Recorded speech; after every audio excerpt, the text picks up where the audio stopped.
마태복음이 유대인들에게 쓴 편지였다면 마가복음은 로마인을 향하여 쓴 편지입니다. 마가복음 1장 1절은 이렇게 시작합니다. 하나님의 아들 예수 그리스도의 복음의 시작이라 끝내줘버려. 자, 마가복음 1장 1절 시작. 하나님의 아들 예수 그리스도의 복음의 시작이라. 마태복음은 서론이 많고 누가복음도 서론이 많아. 근데 마가복음은 다 싹둑 잘라버렸어. 대신에 마가복음은 하나님의 아들 예수 그리스도의 복음의 시작과 더불어 예수님의 대관식을 소개시켜 주고 있습니다. 예수님이 오시기 전에 이사야가 예언한 대로 예수님을 소개하는 광야에 외치는 자의 소리가 되었습니다. 마가복음 1장 2절입니다. 시작. 선지자 이사야의 글에 보라, 내가 내 사자를 내 앞에 보내노니 그가 내 길을 준비하리라. 여러분, 세례 요한은 광야에 외치는 자의 소리가 되어서 예수님이 오시는 길을 열었습니다. 왕의 대로를 연 것이죠. 그러기 위해서 세례 요한은 그에게 몰려오는 사람들에게 회개의 세례, 회개하라, 천국이 가까웠느니라, 회개의 세례를 줬습니다. 그러면서 그는 예수님을 소개합니다. 나는 너희에게 물로 세례를 베풀을 거냐. 그 바로 예수님은 너희에게 성령으로 세례를 베풀이라. 이야, 참 세례 요한 여기까지 멋있어요. 자, 마가복음 1장 8절입니다. 시작. 나는 너희에게 물로 세례를 베풀었거니와 그는 너희에게 성령으로 세례를 베푸시리라. 여러분, 그때 예수님께서 갈릴리 나사렛으로부터 와서 요단강에서 세례 요한에게 세례를 받으셨습니다. 마가복음 1장 9절입니다. 시작. 그때 예수께서 갈릴리 나사렛으로부터 와서 요단강에서 요한에게 세례를 받으시고, 예수님께서 세례 요한에게 세례를 받고 물에서 올라오실 때 하늘이 갈라져요. 하늘이 찢어져요. 그리고 성령이 비둘기처럼 내려왔어. 누구에게? 예수님에게. 그리고 하늘로부터 소리가 났습니다. 너는 내 사랑하는 아들이라, 내가 너를 기뻐하노라 하시니라. 할렐루야. 여러분, 사랑만 받은 게 아니라 기뻐하심을 받고 인정받는 저와 여러분 되시기를 바랍니다.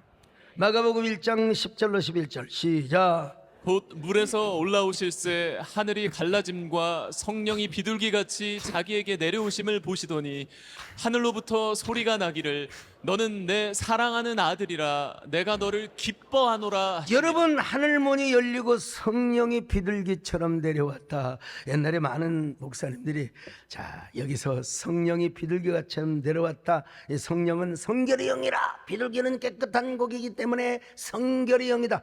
여러분, 틀린 말은 아닙니다.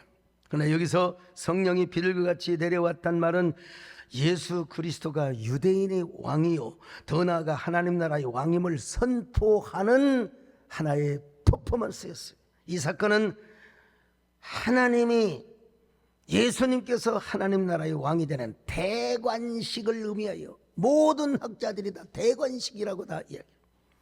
여러분, 당시 비둘기가 어떤 새인 줄 아십니까? 이스라엘 제사장 가문에서는 이 비둘기를 이스라엘의 왕의 문장으로 여겼어요. 왕의 문장. 우리나라 조선시대 때 왕의 문장은 뭔 줄 아세요? 용이었습니다. 용. 그래서 왕의 옷에는 용이 그려져 있어요. 그걸 곤룡표라고 했어요. 곤룡표라고. 근데 예수님이 오시기 전에 이스라엘의 제사장 가문에서는 비둘기를 보여 왕의 문장으로. 제가 코엔 대학교 총장이신 코엔, 그건 다 제사장의 후손들입니다. 코엔 박사님에게 직접 그런 얘기를 들었습니다. 우리 정금성 권사님이 하나님 은혜로 세상에 영어 한마디도 못하시는데 코엔 대학교에서 명예 박사 학위를 받으셨거든요. 그때 제가 코엔 박사에게 똑똑하게 들었습니다. 그러나 지금 우리나라의 대통령의 문장은 용의 문장이 아니라 봉황입니다. 봉황은 전설 속의 새라고 하지 않습니까? 예로부터 봉황은 상상의 새요 하늘의 새였습니다. 이걸 성경적으로 이렇게 연결을 시킨다면 봉황은 마치 하나님의 천사, 즉 스랍천사의 이미지를 우리가 스랍천사다 그렇게 말할 수 없죠. 저는 여러분, 스랍 천사의 이미지가 떠오르게 된단 말이에요. 우리나라의 국화 아시죠? 무궁화.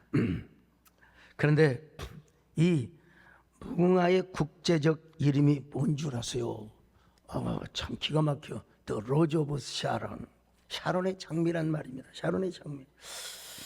근데 이걸 성경에 비추어 볼 때 샤론의 장미, 샤론의 꽃은 성경에서 예수 그리스도를 의미했어요.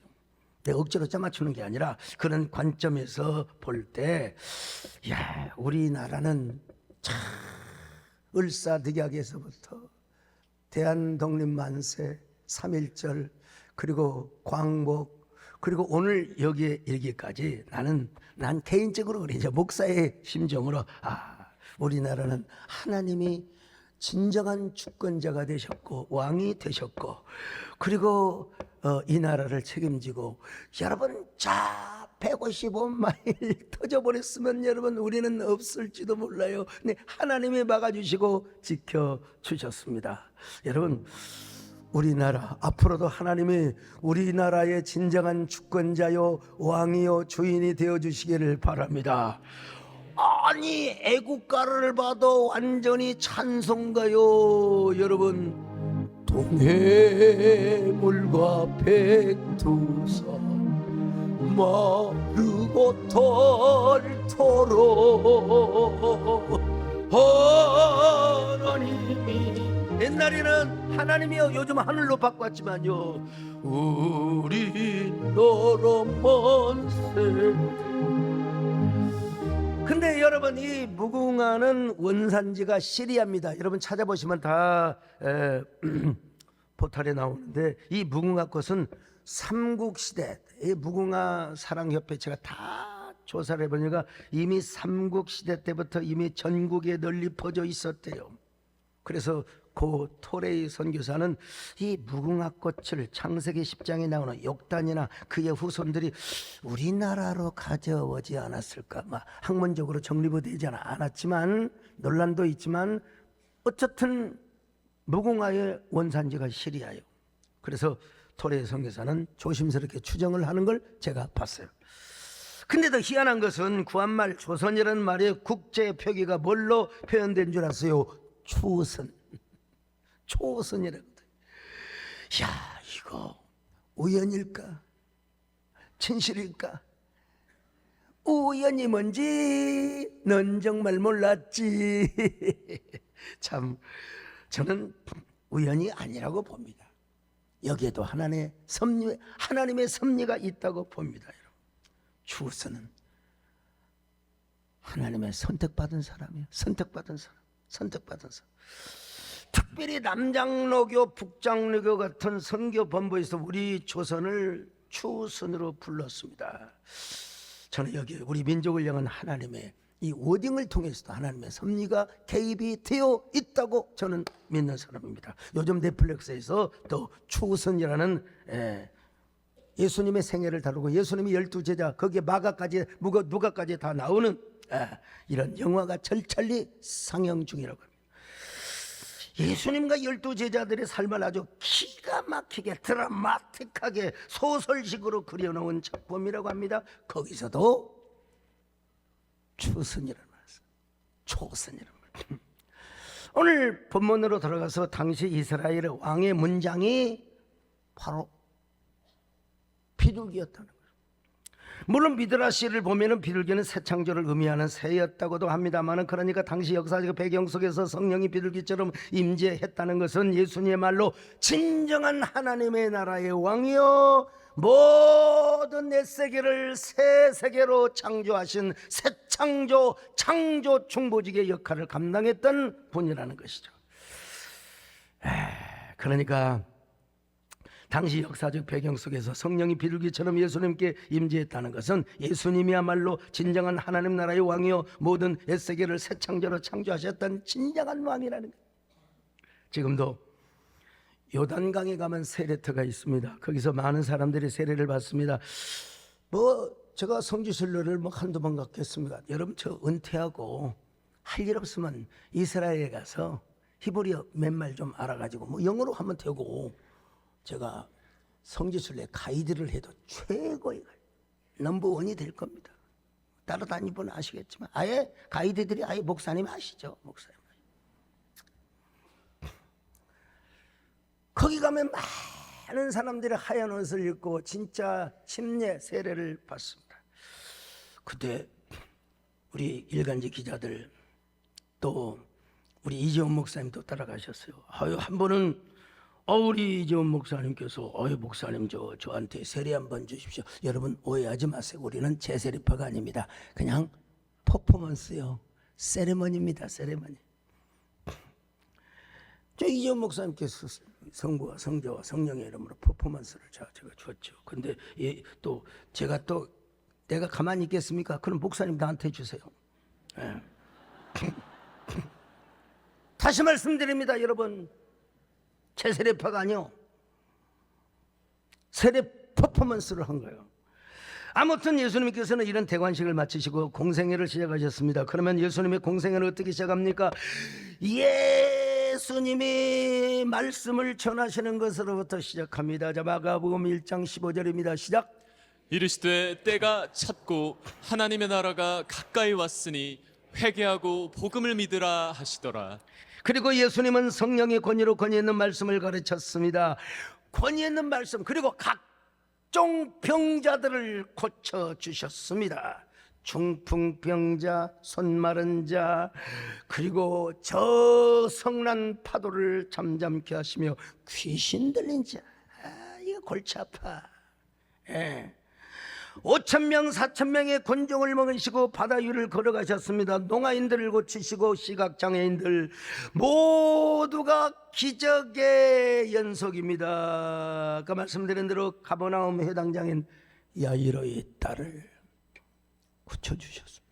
살려주셨습니다.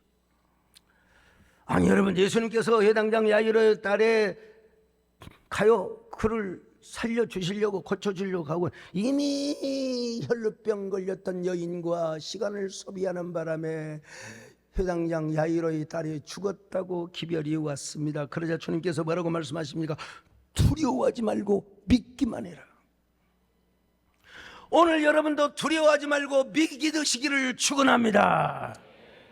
마가복음 5장 36절입니다. 시작. 예수께서 그 하는 말을 곁에서 들으시고 회당장에게 이르시되 두려워하지 말고 믿기만 하라 하시고, 마침내 예수님이 회당장 야이로의 집에 가니까 사람들이 떠드는 것과 울며 통곡가 몰법섰어요.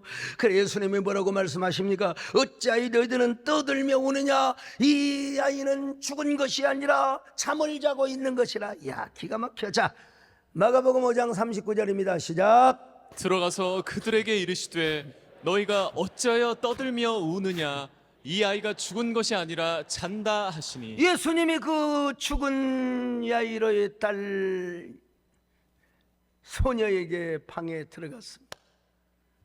그리고 손을 잡고 그를 품에 안고 이렇게 말씀하세요. 예수님께서 달리다곰, 소녀야 일어나라. 여러분, 달리다곰 아람어거든요. 마가에게 가장 영향력을 끼쳐준 사람 중에 하나가 베드로였어요. 베드로는 이 사실을 잘 목격했거든요. 실제로 그걸 목격했거든. 그런데 여러분, 또 베드로 못지않게 영향을 준 사람이 사도 바울이에요. 사도 바울. 베드로가 예수님의 기적의 일련의 사건을 쫙 나열식으로 설명을 했다면, 여러분 사도 바울은요, 우리로 말하면 설교, 신학적, 그리고 또 도구마가 다 잘 정리된 그런 짜여진 예수님의 복음을 들었을 거예요. 그런데 예수님께서 죽은 야이로의 딸을 살리실 때 아마 베드로가 그 장면을 엄청나게 임프레시브하게, 무브드하게, 이거 여러분 절대로요. 그러니까 소녀야 일어나라, 스탠드업 걸, 그러면 될 거 아니에요? 근데 여러분 헬라어로 쓰지 않았어요. 당시에 성경을 다 코인의 헬라어로 썼거든요. 근데 이 말을 아람어, 예수님이 아람어로 했거든요. 근데 이걸 뭐 헬라어로 다시 옮겨 쓴다는 것도 그렇고, 이 베드로가 얼마나 강력한 인상을 입었냐면 저 마가에게도 달리다굼이란 말을 그대로 썼던 것 같아요. 예. 그래서 마가도 달리다굼이라는 말이 너무 인상 깊게 느껴져서 이 장면을 헬라어로 기록하지 않고 아람어로 기록했어요. 소녀여 일어나라. 오늘 여러분의 마음에 침침하고 여러분의 마음이 말이여 우울하고 여러분의 마음이 음산한 마치 지금 파묘 영화를 보고 있는 그런 마음 같은 여러분이요, 깨어 일어나시기를 바랍니다. 깨어라, 일어나라. 달리라고 일어나라. 일어나라. 죄야 찬자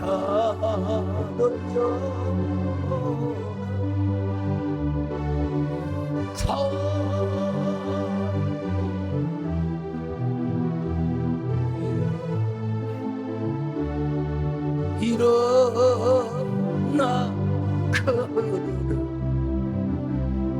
어두움 흘러가고 새날이 밝아오네. 죽이고 신날 멀지 않았네. 어둠 속에 잠자도 일어나라. 일어나 걸어라. 달리다 일어나라. 저 욕심이 많아요. 남진양은 이 노래도 한 번 언제 한 번 불러보세요. 여러분, 마가는 예수님의 권위 있는 가르침과 그 권위 있는 명령으로 인하여 수많은 기적들이 있었는데 그 기적을 계속해서 열거합니다. 그러니까 수많은 군중들이 따랐습니다. 기적을 경험하려고, 병고침을 받으려고 세상에 죽은 자를 살렸는데, 그래서 마가도 벗은 몸에 배 혼니부를 두르고 예수님을 따라가다가 무리에게 잡히자 배 혼니부를 버리고 벗은 몸으로 도망가 버렸어. 그때 과연 마가가 팬티를 입었는가 안 입었는가, 그건 성경에 잘 안 나와서 몰라요. 자, 마가복음 14장 51절로 52절. 자, 입었겠죠? 시작. 한 청년이 벗은 몸에 배 혼니부를 두르고 예수를 따라가다가 무리에게 잡힘에 배 혼니부를 버리고 벗은 몸으로 도망하니라. 자기만 도망가요? 제자들도 다 도망갔어요. 마가와 12제자들이 아주 연약한 인간의 본성을 그대로 고백하고 있는 것이죠. 아까 말씀드렸듯이 마가는 베드로에게 어떤 사건으로서 예수, 기적을 일으키는 예수, 자, 그런 예수님에 대해서 들었다면 훗날 바울로부터 그분은 정말 하나님의 아들일 뿐만 아니라 그분은 신학적 관점에서 그분은 인자요, 하나님의 아들이요, 메시아요, 왕이신 그 복음을 짜여지게 들었다는 것입니다. 그분은 하나님의 아들이자 하나님의 종이요 동시에 하나님의 왕이라는 사실을 배웠습니다. 그러니까 마가는 사도 바울에게 복음을 어떻게 기록하는가, 어떻게 나열할 것인가, 그리고 예수님의 그 모든 사건을 어떻게 그냥 지루하게가 아니라 내러티브하게 기록할 것인가를 배웠습니다. 하나님이 사람에 되어 오신 예수 그리스도, 그리고 종이시면서 왕이신 그 예수님을 어떻게 초리 있게, 어떻게 내러티브하게, 일사정연하게 참 정리할 수 있는가를 바울에게서 배웠어요. 근데 이 마가는요, 참 마가복음을 기록하면서 어느 한 사람에게 초점을 맞춥니다. 어느 한 사람에게 집중을 하고 있어요. 자기 모든 내러티브적 복음을 어느 한 사람에게 연결되고 어느 한 사람에게 집중시키는 걸 봐요. 여러분, 마가의 내러티브가 그런 거예요. 마가가 연결시키고자 했던 그 한 사람이 누군 줄 아세요? 백부장. 로마의 백부장이었습니다. 예수님은 아무런 죄도 없었지만 빌라도 총독으로부터 여론에 따라서 여론 재판을 받고 사형 언도를 받았어. 그래서 저 영문과 칼보리 언덕에 가서 십자가에 달려 죽음을 당하게 되었습니다. 그러니까 그 빌라도의 명을 받아서 사형 집행을 총감독했던 사람이 누구냐? 백부장이었습니다. 백부장. 당시 로마의 사형 방식 중에 가장 잔혹한 사형 제도가 십자가형이었습니다. 참수형이라면 목을 단칼에 쳐버리면 끝나는 거예요. 얼마나 잔인한 처형 방법인지. 그래서 어떤 사람은요, 십자가에 달린 채 막 하루가 걸리고 이틀이 걸리고 막 사흘 걸리고 막 그런 사람도 있었다는 거예요.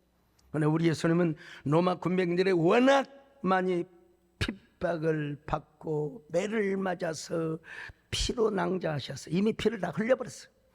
예수님은 너무나 매를 맞고 피를 흘려서 피아 돌로로사의 칼을 그 길도 휘청거리고 넘어지고 자빠지셨습니다. 비틀거리고 가셨어요. 그러면 그때마다 끝이 날카롭고 뾰족한 납이 달려있는 회초리로 예수님을 얼마나 두들겨 팼는지 살점이 떨어지고 온몸이 피로 낭자했어요. 그런 그때 예수님을 무자비하게 때리고 피를 흘리게 하도록 했던 총지휘관이 누구였느냐? 백부장. 참 백부장은 담감한 사람. 빌라도도 사실은 난감해서, 빌라도가 보니까 예수님은 무죄하거든요. 그런데도 여론 재판에 의해서 예수님을 십자가에 죽이라고 했어. 백부장도 마찬가지입니다. 자신의 상관인 빌라도에게 예수를 채찍질하여 십자가에 죽이라는 명을 받았기 때문에 자신은 부하들에게 예수님을 때리지 말라고 명령을 할 수가 없어요. 총독에게 명령을 받았어요. 백부장은 얼마나 고뇌했을까. 요즘이야 군 인권센터도 그러지만 아무리 상사가 명령해도 뜻이 안 맞으면 그런, 옛날에 로마는 그런 거 없어. 일단 상관이 시키면 무조건 따라야 돼요. 무조건 따라야 돼요. 빌라도의 명을 받았으니까, 아이고 여러분, 백부장은 뭐라고 하겠습니까? 여러분, 어쩔 수가 없다 영화 보셨습니까? 어쩔 수가 없다. 어쩔 수가 없다. 참. 근데 그 빌라도의 명령을 수행하면 수행할수록 그의 마음은 더 연민으로 가득 차고 깊은 고뇌 속에 빠질 거예요. 로마의 백부장이었던 사람입니까? 정예화된 100명을 거느리는 지휘관이었습니다. 100명의 군사를 거느리고 예수님의 십자가의 모든 사형 집행을 감독하고 지휘하는 사람. 근데 죄 없는 사람이 무고하게 사형 선고를 받고 자기 부하들로부터 모진 배제를 당하였으니, 여러분, 백부장은 그 마음속에 우러나오는 고뇌와 연민의 정 때문에 아마 예수님께 너무너무 미안한 마음이 들었을 거예요.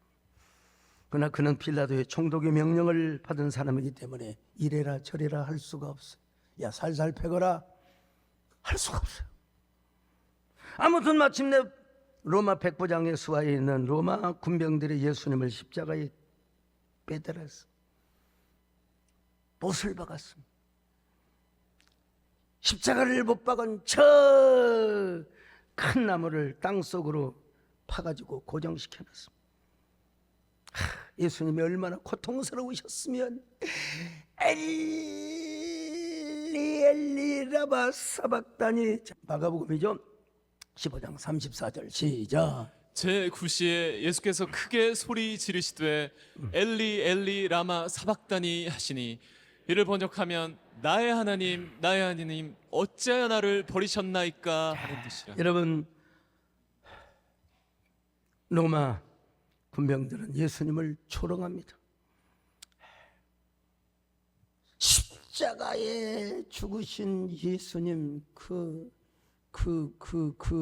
로마 군병이 예수님의 심장에 창을 찔러버린 이런 무자비한 인간들 같아. 예수님께서 큰 소리를 지르시고 숨지시며 내가 다 이루었다 숨을 좀. 자, 마가복음 15장 37절 시작. 예수께서 큰 소리를 지르시고 숨지시니. 여기 큰 소리를 지르시고, 이 말은 다른 복음서에서 내가 다 이뤘다고 숨을. 그때 여러분 성소와 지성소를 가로막고 있는 그 휘장에 쫙 찢어졌어. 그리고 마태복음 27장에 보면은 땅이 진동하며 바위가 터지고 무덤들이 열리며 자단 성도들의 몸이 여러분 일어났다고 해서 지금도 저 예루살렘에 가보면 그때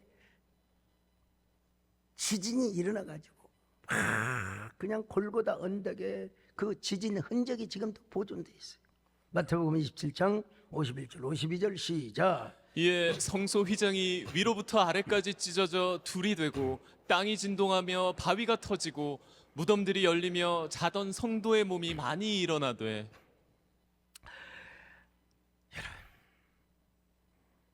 백부장이 이 모습을 봤어요.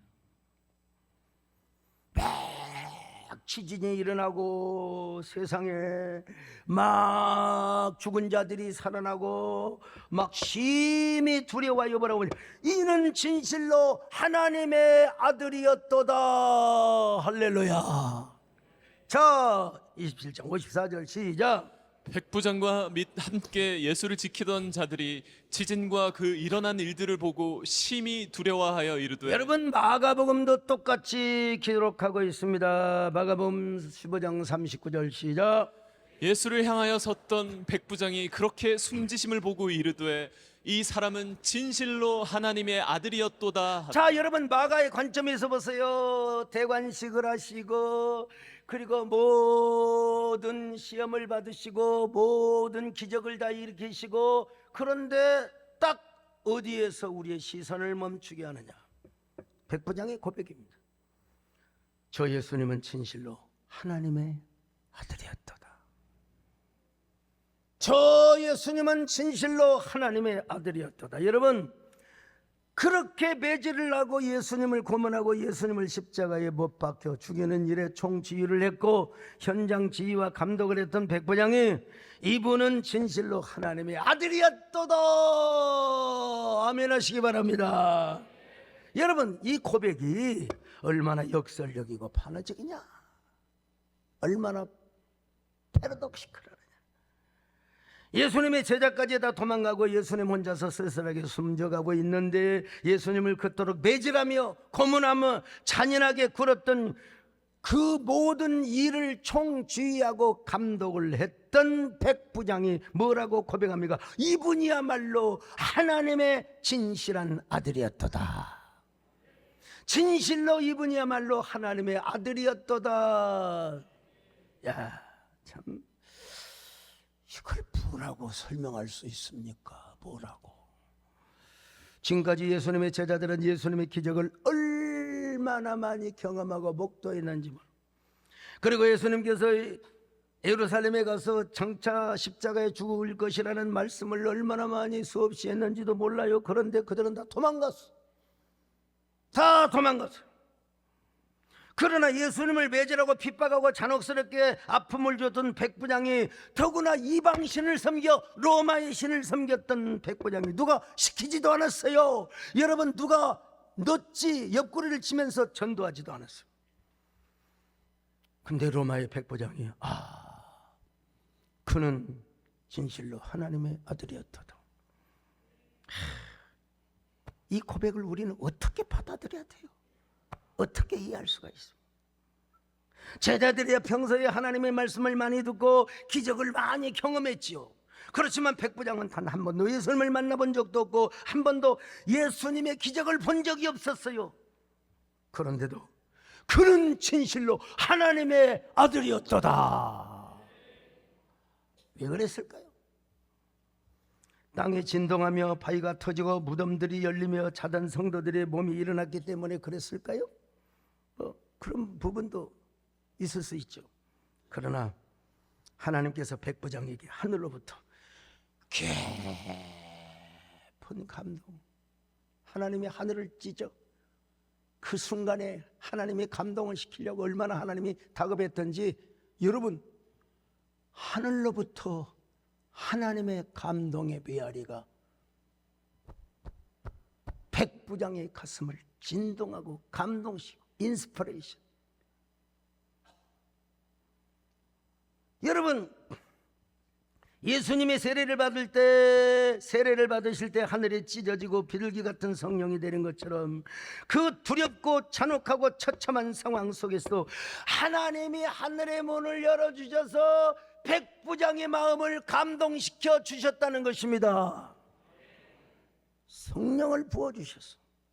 그래서 백부장은 성령의 감동을 받고 그는 진실로 하나님의 아들이었도다.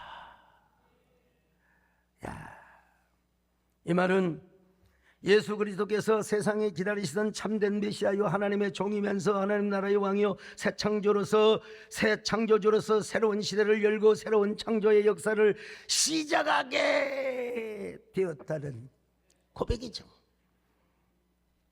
누가 이런 선언을 고백했다고요? 백부장. 참.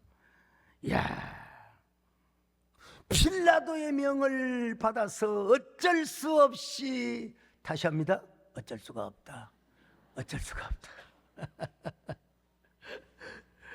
예수님을 때리고 예수님을 얼마나 핍박하고 매질을 하는데 총감독을 했던 바로 백부장이 예수님이 죽고 나서 모든 걸 관찰이 바뀌었죠. 백부장이. 근데 관찰한다고 되는 게 아니야. 자기도 모르게 하늘로부터 영이 내린 거예요. 감동의 영이 내린 거예요. 그래서 선언을 합니다. 이분이야말로 진실로 하나님의 아들이었도다. 이분이야말로 진심으로 하나님의 아들이었도다. 진실로. 할렐루야. 여러분, 이런 생명나무가 어디가 있어요? 이런 역설적 생명나무가 어디가 있어요? 여러분, 빌라도는 그리고 백부장은 생명나무 생자도 몰라. 예수님이 누군지도 몰랐어요. 그렇지만 성령의 감동을 받으니까 그는 자기도 모르게 예수님을 하나님의 아들이라고 고백하였다는 사실입니다, 여러분. 참. 성령의 감동을 받으니까 자기도 모르게 이는 진실로 하나님의 아들이었도다. 생명나무가 무엇인지도 몰랐지만 자기가 말을 해놓고 보니까 그것이 생명나무였어. 예수님이 누군지도 몰랐는데 예수님을 하나님의 아들이라고 딱 인정을 하고 보니까 그것이 바로 신앙의 고백이었어요. 백부장은 예를 다하여 예수님의 시신을 모셨을 것입니다. 그러니까 로마 군병들이 예수님의 뼈를 부러뜨리지 않았어요. 요한복음 19장 33절 시작. 예수께 이르러서는 이미 죽으신 것을 보고 다리를 꺾지 아니하고. 이사야의 예언 때문이기도 하지만요. 어쨌든 마가는 예수님의 공생애, 예수님의 대관식, 예수님의 기적, 예수님의 모든 병고침을 내러티브로 이야기하다가 그 백부장의 고백을 통하여 더 역설적 복음의 내러티브, 더 역설적 생명나무 내러티브를 집중적으로 연결시키고 소개하고 있는 걸 봅니다. 그러면 왜 이런 백부장의 이름을 마가는 기록하지 않아서 보호 차원에서 철저하게 전략적으로 저 누가복음 그리고 사도행전의 수신자 데오빌로, 역사적으로 클레멘스라고 그래요. 가이사의 조카, 그리고 로마의 원로원이요. 그러나 당시에는 예수 믿는 사람이 너무 적어. 그래서 그분을 보호해주기 위해서 데오빌로라고 이야기한 것처럼 그냥 한 백부장이라고 전략적으로 보호를 해주고 있어요. 여러분, 오늘 우리도 그런 경험이 없던가요? 지나놓고 보니까 우리의 결단으로 내가 예수를 믿은 줄 알았더니 보니까 하나님의 은혜였어. 나도 모르게 무심코 하나님 앞에 고백을 했어. 나도 모르게 서원을 했어. 근데 그것이 바로 생명나무였어.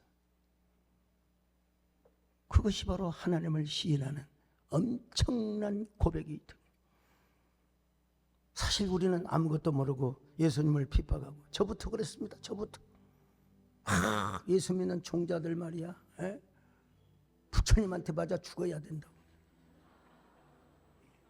그런데 어느 날 한순간에 하늘로부터 임한 성령의 감동 때문에 우리가 예수님을 믿게 된 겁니다. 생명나무도 마찬가지요. 내가 생명나무를 선택하러 간 것이 아니라 내가 어쩌다 보니 어쩔 수가 없어 그러고 고백을 했더니 그게 뭐요? 생명나무라 이 말입니다. 할렐루야.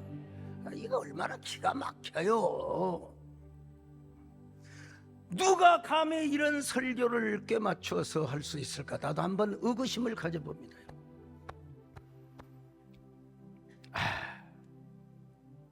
내가 어쩌다 보니까 생명나무의 열매를 지금 맺고 있는 거야. 근데 내 능력이 아니라 어쩌다 보니까 하나님의 은혜였어요. 보니까 하나님의 은혜가 나에게 임하여 있어요. 여러분이 이런 사람이 되시기를 축원합니다. 칼보리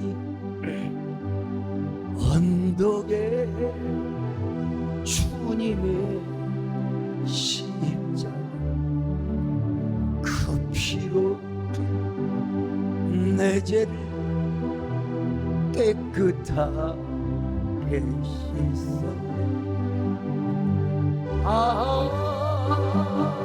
생명 피었네 열매 맺어 나는 다시 태어나 그 생명. 여러분들이 다 이런 열매를 맺으시기를 바랍니다. 로마의 백부장이 그랬어. 이 사실을 마가는 아주 리얼하고 임프레시브하게 설명을 해주겠어. 세상에 예수님을 그토록 잔인하게 대하고 박해했던 로마의 백부장이 나중에 이분이 하나님의 아들이었어. 진실로 하나님의 아들이었어. 나는 어쩔 수 없이 고백해야 돼. 아니 어쩔 수가 있어. 나는 고백해. 나는 고백한 것으로 끝나는 것이 아니라 나는 예수를 믿을 거야. 나도 저분의 세계, 낙원의 세계 속에 내가 살아갈 거야. 이런 내러티브의 역설적 내러티브가 어디가 있단 말입니까? 얼마나 복음적 역설입니까? 백부장이 아무것도 모르는 상태에서 예수님을 하나님의 아들로 고백한 것처럼 오늘도 여러분에게 이런 내러티브적 고백의 역설이, 그 은혜가 여러분에게 임하시기를 축원합니다. 난 몰랐어. 근데 하나님의 은혜가 임한 거예요. 그걸 선택해 보니까 그것이 생명나무였어요. 참, 이것은 무엇으로만 가능합니까? 하나님의 감동사. 내가 한다고 되는 게 아니야. 하나님의 감동, 하나님의 능력. 부지불식간에 나는 몰랐는데 위로부터 강력한 영이 오는 거예요. 강력한 영이 내 마음을 송두리째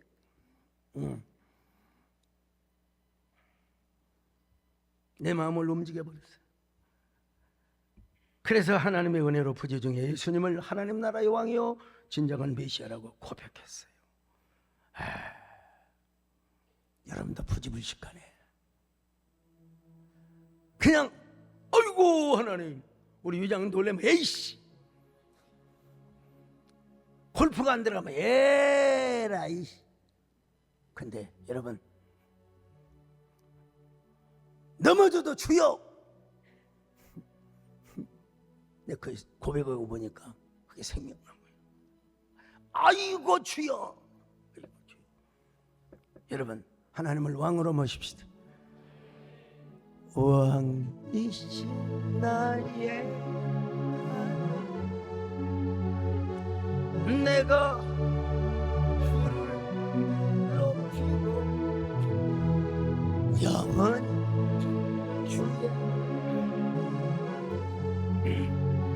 성취. 자, 이 사실을 언급한 마가복음의 내러티브가 어떻게 흘러가느냐. 이제는 예수님의 부활을 언급합니다. 모든 사망의 권세, 죽음의 법칙을 박살내버리시고 영원한 새 생명의 법칙으로 부활하신 예수님을 소개합니다. 그것으로 끝나는 게 아니라 너희는 온 천하에 다니면서 만민에게 그리스도의 복음을 전파하라. 마가복음 16장 16절, 16장 15절 시작. 또 이르시되 너희는 온 천하에 다니며 만민에게 복음을 전파하라. 그때쯤 여러분 팍스 로마나라는 이런 그 말이 생겼어요. 로마는 보병으로 세계를 지배했습니다. 이제 지배할 것도 없어. 이제 축성하고 길 닦고 이게 보병이죠.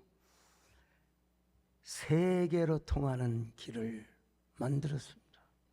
간산도로까지 뭐 15만 킬로라고 엄청나게. 근데 여러분 훗날 예수님의 제자들, 특별히 사도 바울이 이 길을 걸어 다니면서 예수 그리스도의 복음을 전했다는 사실. 빌립보서 4장 21절로 22절 시작. 그리스도 예수 안에 있는 성도에게 각각 문안하라. 나와 함께 있는 형제들이 너에게 문안하고 모든 성도들이 너에게 문안하되 특히 가이사의 집 사람들 중 몇이니라. 자, 여러분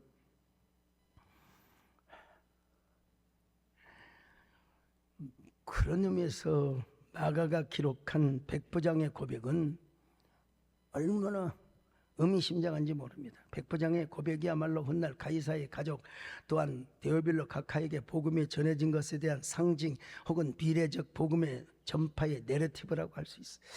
이야, 이거 참 기가 막혀. 예. 이런 예수님의 제자들은 다 도망갔어. 마가도 다 도망갔어. 예. 근데 예수님의 사형 집행을 지휘하고 감독했던 로마의 백부장이 예수님을 하나님의 아들이라고 고백했던 이 서술 방식이야말로 피어풀 앤 원더풀, 신묘막측하다. 신묘막측하다. 아마도 마가는요, 이 백부장의 고백을 통해 연정하는 로마의 황제 가이사의 측근과 원로원에게까지 복음이 전파될 것을 아마 비리서 성령의 영감으로 내다보지 않았을까.